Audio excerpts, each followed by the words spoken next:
Hello, good morning. Welcome to this late morning taste challenge we have from 1964, but really longer ago than that. Lord Calvert Canadian. There is a Calvert Extra in American blended whiskey. And there is a Lord Calvert Peach, a peach flavored whiskey liqueur, which I have no intention of ever buying. There is a Lord Calvert Black Canadian blended whiskey, a new product, which I would like to buy, but I haven't seen it around here. Haven't seen Lord Calvert around here really, except for one place, Labourie's Budget Saver. I bought it at Budget Saver on US Highway 90, business route, westbound in Marrero, Louisiana, and some people know where that is. I saw one lonely bottle on the shelf, looked like it was dusty. It's $10.99 plus the 10% add-on and tax, which is another almost 10%. I said, well, hey, if I don't buy it, I'll never see it again. I was right. I never saw it again. But I did see the black, Lord Calvert Black, in LaGrange, Georgia, at a liquor store. And it was $11.99. And I didn't buy it. And I was so stupid not to buy it. But anyway, we just live. We learn. I don't know if I learned. Do I learn? We live and we regret. What's the difference between reserve and the one from earlier? Okay, G and JK asked. We're going to get into that. The challenger is Rich and Rare Reserve. And if you watched Wildcard Wednesday last night, Jonathan Owen from Kentucky was talking about this. I said, I talked about Rich and Rare, and he said, but there's another one in the fancy bottle, which he said was designed by someone who helped design the modern Crown Royal bottle. That could be true. I don't know. Glass bottle, fancy. It's got barley sprigs all over it, embossed. It's really nice. I mean, it's a fancy bottle with a Crown Royal type cap. But you'll find it's much cheaper. Now, he was bragging about it, talking about, man, here at the liquor stores, you can get it for $14.99. It's a great value. I said, hold on. I said, I bought this bottle for $9.99. Now, it was on sale, but still, there's the cap top. And he was like, whoa, $9.99. That's a crazy price. I said, well, hey, that's what it was. So, and you can get the big Rich and Rare 1,750 milliliter bottles. They're plastic. Same design, but they're plastic. Beautiful plastic. They're really cheap sometimes. And yeah, you can get the 375 glass, half size of this. They're, I don't know. It just depends. You got to shop around, but everybody sells Rich and Rare Reserve around her. Oh, so you say, what's the difference? Well, it's hard to say.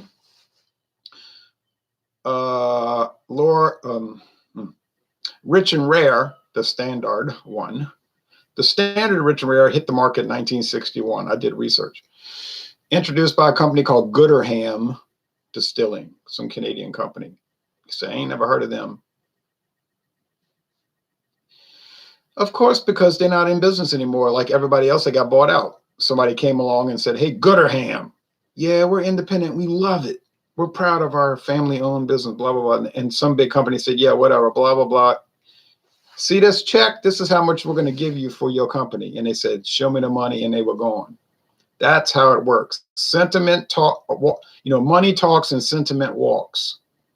And I believe it was Barton Distilling that bought them from Chicago, Illinois. And then in 2009, Sazerac came along and said, Barton, we got you. We got that. And they bought it. They bought Barton out 10 years ago. So that's, and then, okay, so then in 2010, no earlier than 2010 and no later than 2011. I couldn't quite pin down the date, but I was looking at news articles online talking about how Sazerac was going to introduce a specialty version of Rich and Rare. Okay, couldn't pin it down, but it's at least 9 years old, and it might only be 8 years old, but it's in that time frame, not even a decade old. Rich and Rare Reserve. What's the difference? Well, the Rich and Rare says with natural flavors, no age statement. This does not say with natural flavors, and it has no age statement either. It just says Canadian whiskey, a blend. Same little logo, the R&R, rest and recreation. You know, the same R&R label with the unicorn and the lion and the crown, the Kingdom of Canada. Oh, I'm sorry, the Dominion of Canada. That's a funny little story. When they first created that country in 1867, they unified the British colonies up there, except for Newfoundland, which didn't want to join Canada. They were, we don't want to join that. Then in 1959, they did join Canada. True story. They were a separate country until 1949, only 70 years ago. But they were going to call it the Kingdom of Canada. And then some of the British people were like, oh, those Americans, they don't like kingdoms. And they've already invaded Canada twice in the War of the Revolution in 1775 and the War of 1812. It was actually more than twice, but two separate wars. They said, you never know what they'll try to pull. So let's call it the Dominion of Canada. And then some of the other British officials are like, well, doesn't that mean a kingdom? A dominion is a kingdom. That's an old, like, Middle Ages word, like in the Bible, a dominion. They said, yeah, but the Americans, they won't ever research it. They'll never know. They'll think it's something else. And they said, okay. So it was the Kingdom of Canada. Scratch that out. Replace Dominion of Canada. And, you know, so it's kind of comical. It's a very comical story. And it's the truth. Okay, well, anyway. So it's from Canada. And that's why most of these Canadian whiskeys have a crown, because Canada is still a royal country today. Queen Elizabeth still the Queen of Canada. But people don't know anything. I used to teach geography. All the students thought Canadians were freezing all the time, like it was never warm.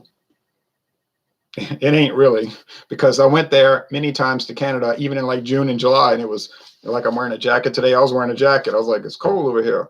I mean, you know, 65 degrees. They're all drinking coffee all the time. They have great coffee in Canada. All right. Anyway, all right. Distilled in Canada in small batches and aged patiently in hand-picked oak barrels. Rich and rare reserve delivers a distinctive smoothness and unparalleled elegance. Yeah, I didn't find it was that smooth. It certainly wasn't distinctively smooth. And you're going to tell me this $9.99 bottle has unparalleled elegance? I don't know, something about that is saying, screaming, overreach, overreach, overreach. I don't care. I paid $9.99. This one I paid more, and they're just saying Canadian whiskey, a blend of choice matured whiskeys. What does that mean? Choice matured. That they chose them, that they matured them for 3 years. Okay, it doesn't mean a lot. Same thing. Well, this one has a crown too. When I went to Canada one time on Highway 61, which passes in front of this house right here. When you go into Canada, it's called the King's Highway 61. Has a crown on it and says the King's Highway, Ontario Highway 61. Okay, so Lord Calvert goes first because it's older, and then Rich and Rare goes second because it's younger. I mean, younger in introduction date. I don't mean younger in age. It's probably aged longer than 3 years. But I do not know this. I assume it. Have you ever been to British Columbia? I always wanted to visit there. No. I've only been to half the Canadian provinces, 5 out of 10, and no territories. I haven't been to Nunavut or Northwest Territories or Yukon. I've been to Prince Edward Island, Nova Scotia, Ontario, Quebec, and New Brunswick. And interestingly, see, I always try to do things that other tourists don't care about. I mean, yeah, I went to Niagara Falls. I went to the Capitol. They took us on a tour. It was very interesting. Very interesting. The Parliament. My grandma was like, I don't want to go to that. And I was like, oh, I can assure you I'm going. So she was like, well, you go to the Parliament tour and we're going to go do something interesting. We're going to go to a museum in Quebec. They crossed the river because the capital is right across the river from Quebec province. We're going to do this national museum. I said, well, go ahead. and we'll meet up later. And that's what they did. And she said, oh, that museum was exquisite. I said, the parliamentary tour was exquisite. And I went to the Senate. We didn't go to the House of Commons. It was something like they were working on it, or they were, I don't know, something. They couldn't go into it. Some renovations or something. But I went to the Senate of Canada, which interestingly, they're not elected. You know, in the United States, we elect the Senate. But over there, their senators are appointed.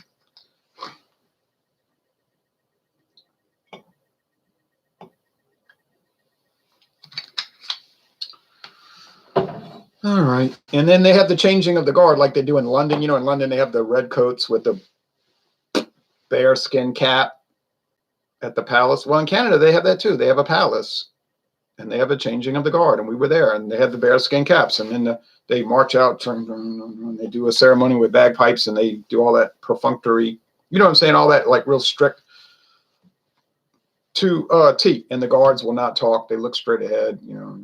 You could say, hey, what's going on? They're never going to respond. And then they have the changing of the guard at the provincial capitals too. In New Brunswick, I watched the changing of the guard, and then but different uniforms, but still red coats. And then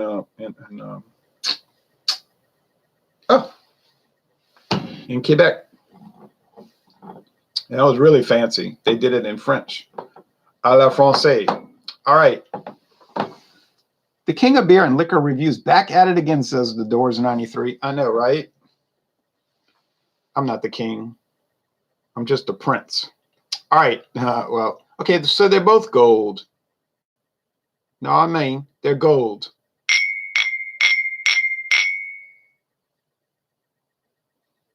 Just straight up gold. Well, I think the Rich and Rare is more amber. This is more gold. So it is darker. Yeah, it's a shade darker. Is it profoundly different? No, but it's dark. Oh, John Lennon. I was listening to this interview with John Lennon from 1969, radio interview. And by the way, they were interviewing all the different Beatles, and they were saying, you think y'all going to get back together and do another album? And mostly they were saying, yeah, probably. And they kept asking, we hear there's rumors you're going to break up. And then Paul McCartney was saying, well, we were all getting all mad, you know, arguing about business. That's what we were getting mad about. He said, when we talk about music, we could argue and it's just about music. But when it's all this money stuff, everybody starts getting angry, you know. He said, I don't even like to talk about money. I don't even understand how it works.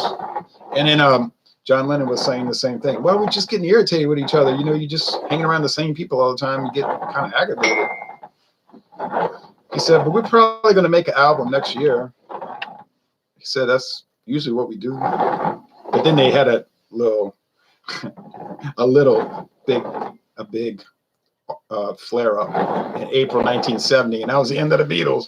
But their general intention was to continue going.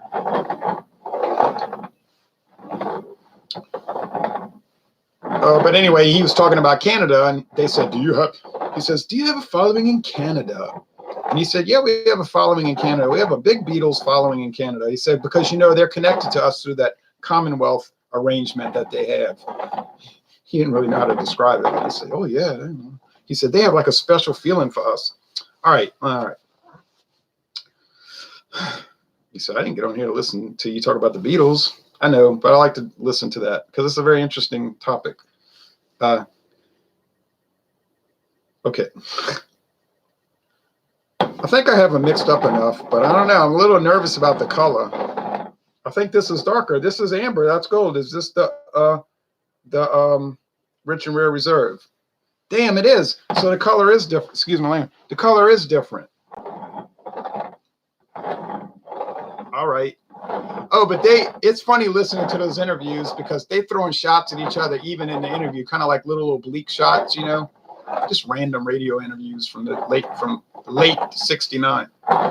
And some guy asked John Lennon, well, it looks like the Beatles are getting back to more rock music. He first talked about the Abbey Road album. The Abbey Road album. What do you think about that album? People were saying it's not that great. He said, I think it's good. It's competent. He said it was a competent album. It's competent. Later on, he just said it was not really inspired. It was just like, we did it. We made it. But there wasn't much like passion in it, he said. Although many people consider it their best album. Maybe that's what you got to do. You just got to be competent and not try to be passionate and just like get all the technical details perfected. I don't know. He said, but he was highly critical of their music anyway. And he was saying, I always hate our albums when I make them. He said, every album we make, I always hate it because like you're close to it the whole time. And then you start picking through it and say, oh, this is wrong, that's wrong. He said, so most albums I listen to from our own group, I always criticize. I can't stand to hardly listen to them because like you, and he's like, so you notice things that people don't notice. And then they said, we noticed you getting more back toward more of a rock and roll sound, a rock sound. He took offense to that. He told the radio interviewer, what do you mean? We always had a rock sound. We never got away from it. He said, well, I never got away from it. That's when you're making the shots. He said, listen to all those albums, Sgt. Pepper, those psychedelic albums. He said, listen to my songs. He said, listen to the John Lennon songs. They're all rock songs. In other words, he's saying, I don't know about those other guys with all their flim flam stuff, but my stuff was rock. And then he was talking about, he said, look at the film we made last year where we were in the studio and we made a film about making an album, which was Let It Be. He said, you notice every time we take a break, we always go and start jamming and playing old rock and roll songs. He said, we always go back to that. He says, and we play stuff from like the mid 50s, old rock and roll music. He said, now it's old music. He said, we're old now, you know. So he said, here we are, 1969. I said, oh, that's old time music. He says, comical, huh? Because now it's like old time. He was saying that then. Very interesting. And then Paul McCartney talked about the making the album, Let It Be. He said, well, it's interesting because you get to see us like unfiltered, arguing, fussing,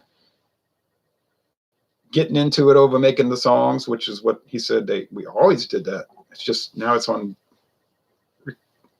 film. And then George Harrison said that. He said, I can't stand watching it. It's too like embarrassing to watch. But he said it's very good for the fans because they can see this is how it gets done. And it's like all kind of like trouble, but interesting. All right. Well, anyway, you say, oh no, this is a Beatles examination. No, it's not. I'm trying to mix them up so I can't see. I can't look because I'm gonna be able to tell them apart.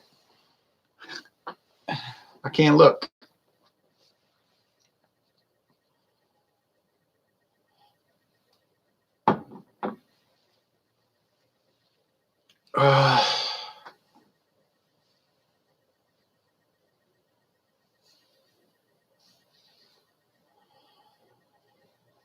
Oh, this has got to be Rich and Rare Reserve. That fast, huh? Yes, that fast. And I'm going to tell you why. I'm going to tell you what. I'm going to open the window now. It was chilly this morning. I was getting chilled. But now I think it's starting to warm up.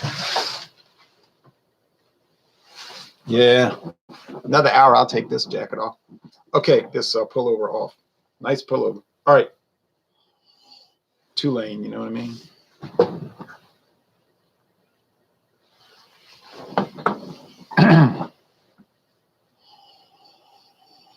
You know why I think it's Rich and Rare Reserve? Because it's deeper in the aroma. It's got a deep aroma. It's got a whiskey aroma. It's got a deep draw of grains, corn, barley malt, wheat. I think it's got wheat, rye. He said, what about the flavorings? What about the flavorings that you're always harping about? It's not really too much of that. Yeah, they probably have added flavorings, sherry wine, bourbon, rum, brandy, but it's so lightly applied. It's just little touches of it.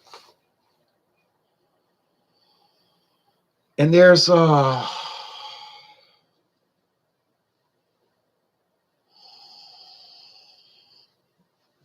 there is barrel char, believe it or not.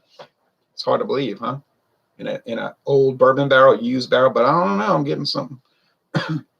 Hey, you know, Jonathan Owens was talking about it's $15, $16 around here. It is that price in most places, but we can get it for $10.99 or $9.99 on sale. So who's complaining? I know I'm not. But then the headquarters of Sazerac is New Orleans, so we do get kind of like extra special treatment around here for that company. It's kind of like you say, don't say it. Don't say it's kind of like Crown Royal. I didn't say it was like Crown Royal. I was going to say it. I stopped short. I mean, I have some boundaries I won't cross. I was going to say it's kind of like Crown Royal, but I didn't mention that. Could have. Probably I should have. But I didn't go there, and I'm not going to go there. That is another controversy for another day. I don't need that kind of trouble in my life. You will never pin me down talking about, well, you said on the video that Rich and Rare Reserve was kind of like Crown Royal. I didn't say jack. I said I was going to talk about it. Ha ha ha ha ha ha ha ha. Fun and games, fun and games. Hey, y'all want some corn? It's Halloween. Halloween's coming, ain't it? Y'all want some candy corn? You say candy corn? Because that's what this has. Oh, baby. I was born in 1989 and wondering when stuff from my childhood will be called classic songs. It already is. If you put B-52's Rome on the radio, people would say, I love oldies. Roam around the world.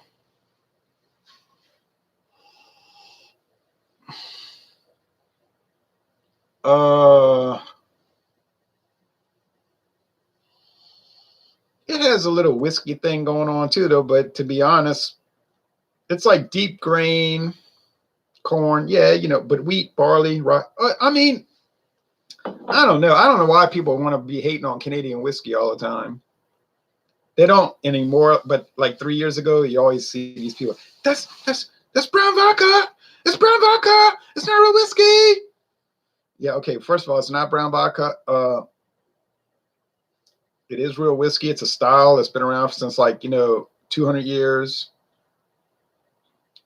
And secondly, if you have such a fixation on hating it and you despise it and you would never drink it and you would rather drink horse urine, like you see people say, why are you worrying about it? It's like, we heard you tell us 36 times already that you only drink bourbon. You're a bourbon guy. And we like bourbon too. Why you got to keep harping on it? Okay, you don't like it. We get it. You talk about it so much, it's almost like you have an oblique or like a secret life where you do sneak off in a corner and drink Canadian whiskey and you don't want your friends and family to know. It's strange. It's always strange the way people attack these products and they don't just say like, well, I don't like it. Okay. They just go on and on and on. They can't give it up. Like, what we experienced with Budweiser.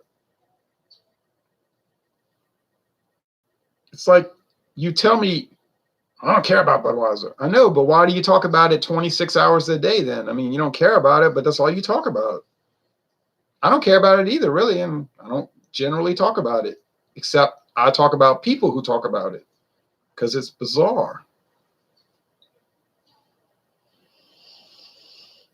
Yeah, there's some underlying sweetness here too. The sugar's starting to come out, like the molasses. You say molasses? Yeah, granulated. Yeah, sort of like some medium shade brown sugar. Well, okay. Still think on the aroma that it's Rich and Rare Reserve. Jake says, hi, Ron. How are you? I'm all right. I got some potatoes cooking. I'm going to have to get off here and flip them in a minute. I'm gonna get the taste challenge done. That's some golden potatoes. Oh, man, it's so good. Got them in that extra virgin olive oil on a low flame. Oh, bazam. And I'm going to cut up the onions and dice them, and then the bell pepper. And I got extra sharp cheddar cheese. It's about to be on point. On point.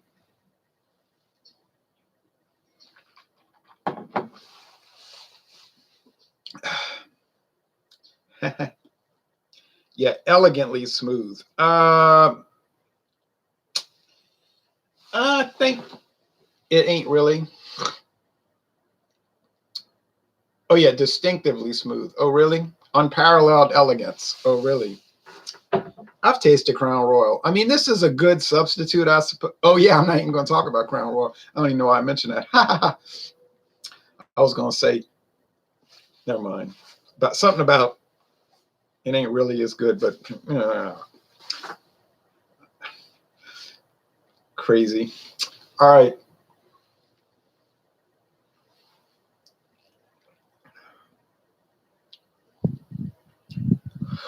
Ho! That rye whiskey will catch you though. At the end of the sip, you'd be drinking and you'd be like, wow. You know that comes from Buffalo Trace. Because those people are so obsessed with rye. Like they got like some like heavy hand with rye. Even their blended American whiskey. Ooh. I mean, I like that, but it's like, woo. Get the Club 400, which is very popular in the Baltimore, Maryland area. Unheard of in Louisiana. But you'd be like, whoa, I'm going to go eat a Reuben sandwich, right? No. Just in case you thought all blended whiskeys taste the same. Wrong, they don't. I work with a guy at Bingo. His name's Dave.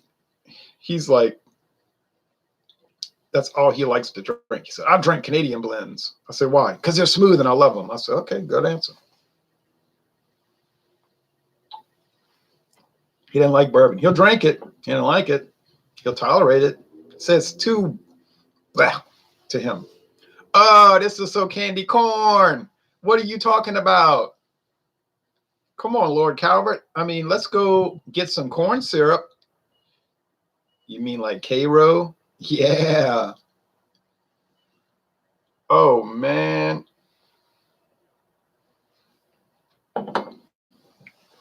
But it's good, though. But, hey, do you like 80%? 80%. You don't. Do you like 80 proof candy? Know what I mean? 80 proof Werther's original. This is your thing. Because that's what it tastes like. Oh, man. There's no way this ain't Lord Calvert. I don't even have to look at him. I don't have to close my eyes anymore. G and JK, he retracted a message. I'm always doing that because it won't let you edit. Like if you make a typographical error, it won't make you edit. And then you don't want to look like you're illiterate. So I just delete and then I got to start over. It's like on YouTube Messenger. You can't, not YouTube, Facebook. You can't edit it. So you delete it and people are like, oh, you're trying to cover up what you said, right? I was like, no, I made an error that would make the message incoherent. And so I wanted to make it clear. It was a typographical error. I don't retract what I say. I mean, I wish I could sometimes. The sentiment is the same. I don't like to, I can't stand typos. It just drives me crazy. G and JK, I never tried Crown Royal. I was always so cheap. I stuck with a Windsor. He said, exactly. Oh, yeah, Windsor. Well, that's pretty good, you know. And I got it for $10.99 also at Winn-Dixie. I like Windsor. I like Windsor. I like Windsor. I like Windsor. I like it. I would recommend it. I don't love it. I didn't say I loved it. I said I liked it. Are there any Canadian whiskeys I love? I mean, I absolutely love. Yeah, I like the Canadian Club. I do love it. And the Canadian Club, the 12-year age. The small batch 12-year, that's a dynamite product, man. You talk about good. And that copper cut, it got bought out, whatever it was. You know, it's fancy, kind of expensive. Kettle Creek copper, something. I don't know. Y'all know what I'm talking about. I was at Walmart today, and I know those were new. I know those were new boxes. I know it was called Crown Royal Bourbon Mash. And then on the bottom, it had a disclaimer. This is not bourbon whiskey. Because for a while, they were calling it Blender's Mash. Because the U.S. government said, hey, that's confusing people. We're getting all kind of letters saying people think they got tricked, thinking it was bourbon. I don't know why they got tricked. I guess consumers are very stupid. Because the label never said it was bourbon. It said it was bourbon mash, dumb.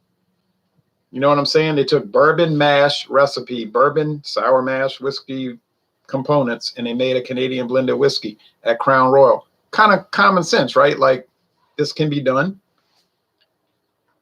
But you got people either they're stupid or more likely claiming to be stupid, but probably secretly working for a competitor and then saying, I got tricked. So the U.S. government said, y'all can't call it bourbon mash. So then for like 2 years, it was called Blender's Mash. But now the new one, they must have negotiated with the Tax and Trade Bureau and said, how about if we call it bourbon mash and then make a disclaimer, not bourbon whiskey?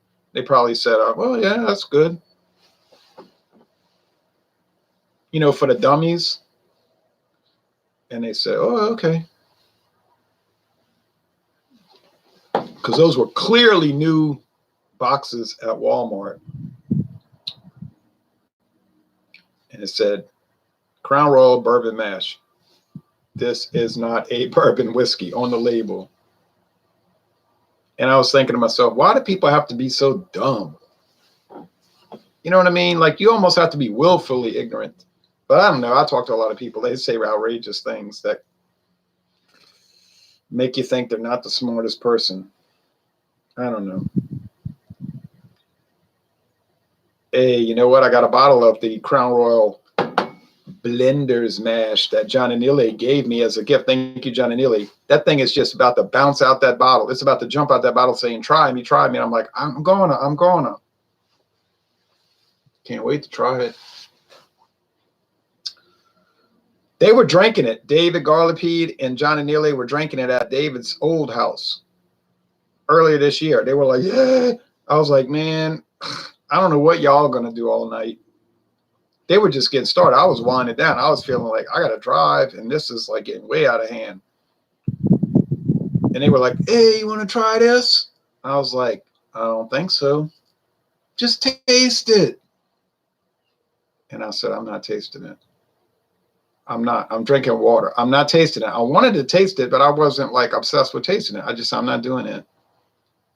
Like the commercials on TV say, know when to say when. And my mind was telling me, now it's time to say when. And I said, I could try it anytime. I have a bottle. You just gave me a bottle. So I didn't try it. And I left. And then they were rolling out and having a good time. And I thought they're going to feel so bad today. They're going to be so run down. They probably did feel bad. But David woke up, I'm going to church. John Neely was like, I need a wet towel or something like that. And then I thought they are wiped out today. I feel sorry for those two guys. I feel so sorry for them. And I'm like, I'm just going to relax and take it easy. And then I get a phone call. Hey, man, we're coming over. I was like, what? What? Yeah, we're coming to do a bunch of tastings, beer and liquor. I'm like, do these guys ever give up? It's like in Apocalypse Now with Robert Duvall. These people ever give up? And here they come. And I was like, okay, the camera's charged. So it was like off to the races. But see me, I didn't really care because I just was staying home all day. Craig Swenson says, hello. Power outage in Lincoln, New Hampshire, so I got the day off. Well, that's nice. How's the weather in Louisiana? Rainy and windy here. It's not rainy. It's a little breezy. It's breezy and about, when I started this hangout, it was about 61 degrees. It's probably about, I'm just swishing my arms around, about 64. It's going to get up to 72. Yeah, I mean, it's typical October. Damp, a little damp. That's what gets you, the dampness. If it was like super dry and sunny, I mean, I wouldn't need this jacket. No way. But that's Louisiana. I knew a guy from Spain. He was from Madrid. Or was it Barcelona? I think it was Madrid. His last name was something Di Toledo. You know, they always have two names, like their mama and their daddy name. And he was saying, oh, it's too cold. I said, what are you talking about? It's too cold here. I say, it's colder in Spain. He said, no, it's colder. It's colder in Louisiana. It's not so cold in Spain. He said, the weather here chills my bones. I said, chills your bones? Yeah, it's cold. I want to leave. He liked it here. He was in my world history class and American history. He was what you call exchange student. What was his name? I think his name was Antonio something something E Toledo. I said, Antonio, is it true in Spain that they have like 4 rush hours? He said, what do you mean?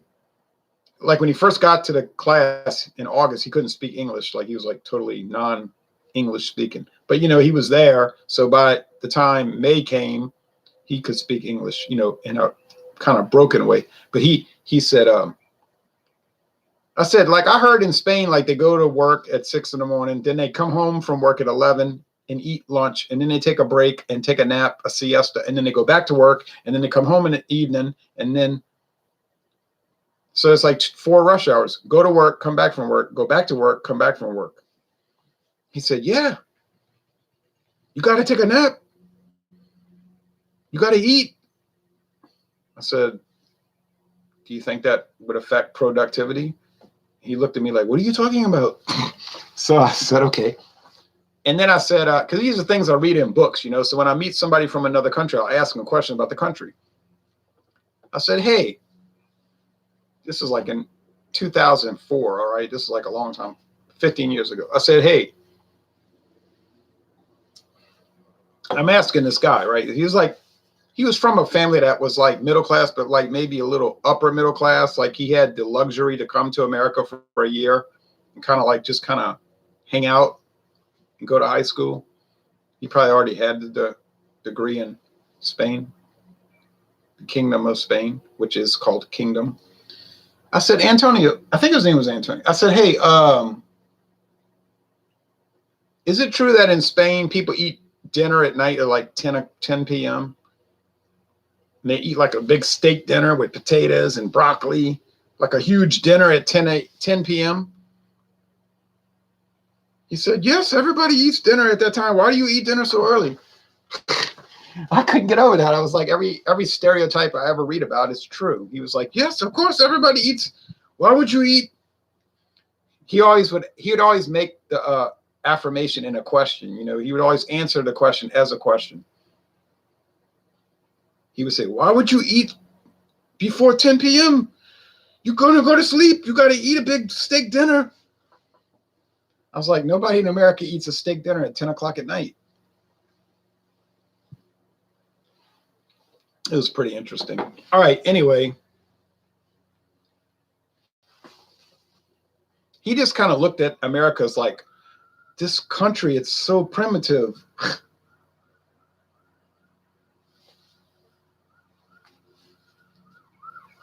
I used to have a priest. Well, I didn't have a priest. It wasn't my church, but at Ascension, we had a priest from 1979. They say it's 1980, but I know it was 79. Benny Piovani, and he was from Venezia, Italy, northeastern Italy, the old Austrian province of Venice. The old Venetian Republic, that used to be its own empire, Venice. Yes, that's true. Venice, the city of Venice, the city of canals, built on the seacoast. Yes, it used to be its own empire. He used to always look down on America. Like he was like, I'm over here with these natives. And I would laugh. He would say, well, in Italy, we do things the correct way, unlike you savages. So he looked at himself as like a missionary. He was here in America to help the scumbags. You know what I'm saying? I don't mean it in a negative way. He just looked at Americans as like, well, they're not European. They're very primitive. They need help. So I'm here to help save their souls from their personal degradation. I didn't take offense to it. He grew up under Mussolini.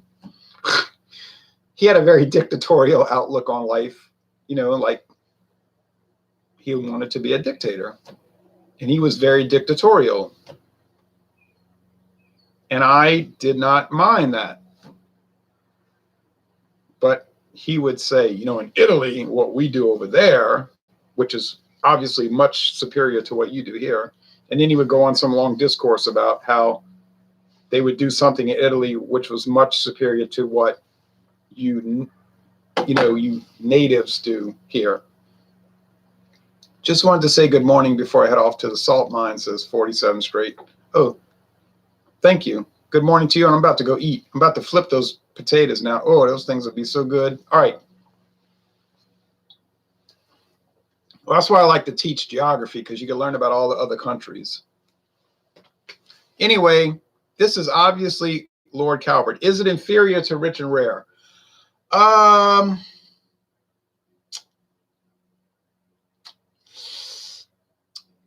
It's inferior in a theoretical sense.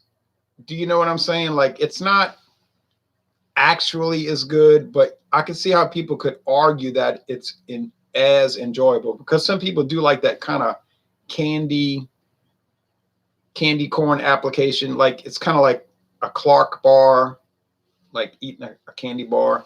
And then they say, well, I'm just trying to get lit up and, blah, blah, blah, murmur, murmur, murmur, nudge, nudge, wink, wink, say no more. All right. So in that sense, yeah.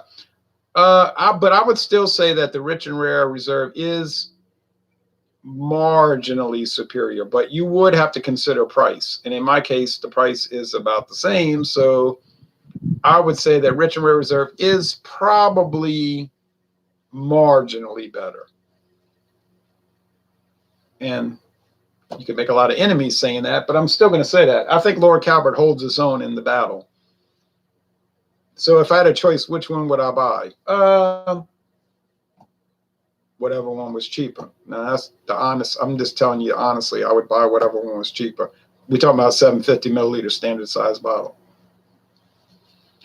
But Rich and Rare is better, theoretically, at least. How rare is Rich and Rare?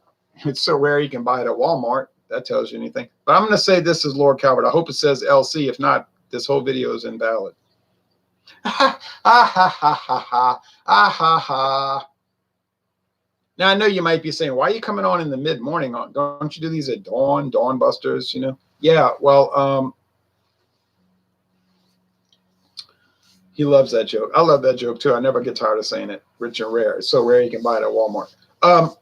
Well, Sunday could be problematic. I might not be able to do a Dawn Busters on Sunday due to schedulatory reasons. Now, on the other hand, I might be able to do Dawn Busters, but if I can't, I won't, and I won't worry about it. But it's done. The video is posted, so that's out the way. Do I plan on doing a Dawn Buster Saturday morning? I surely do, and it's going to be Rich and 80 proof, right? No, it's going to be Lord Calvert versus Canadian Hunter. Oh, well, they got some Canadian Hunter fanatics on the internet. If you talk bad about Canadian Hunter, they want to fine you so they can come to your house and punch you in the face. They'll say, my daddy drank that. My father drank that. And he died in 2007, and he was a great father. And how dare you insult Canadian Hunter? I grew up on that. I never insulted Canadian Hunter. In my case, I kind of like it. So it's going to be Canadian Hunter, which is interestingly also bottled at Buffalo Trace, since, yeah, Sazerac bought it like everything else. And Lord Calvert. I'm going to tell you right now, and you can watch the video if you want. You're going to see I'm right. It's going to be a straight up dead on tie. If you ever wanted to see a tie, that's it. It's going to be a tie. So which one's better, Canadian Hunter or Lord Calvert? Well, for me, Canadian Hunter is better because I can pay $8.99 and get a bottle. And I don't know about you, but to me, $8.99 sounds a lot better than $10.99. $2. I'll go to Wendy's and get two. No, I'll go to McDonald's and get 2 spicy chicken sandwiches for $2 plus tax. So I'll take the Canadian Hunter over Lord Calvert because I can save $2 in this area. I don't know about your area. So that's it. But anyway, they're both fine. I mean, you haven't lost anything. So thanks for watching this 44-minute video, if you could stand it. Ronald, was docking popular when you were in high school? Not really in high school. More like in college. When I got to college, people were talking about docking. So I could see that coming into play in 86, 87, 88. Yeah, college years. Don docking, right? I said, nah, it's not really for me. But people were talking about it. and, you know, other bands. But yeah, they were talking about Dokken quite a bit. Lillian Axe, who I did go see live in 1982 here in this very town before they were popular. Were they good in 82? No. Did they have potential? Yes. um, so no, not high school, but college. Yes. All right. Thanks for watching this video production. And now it's off to flip the potatoes.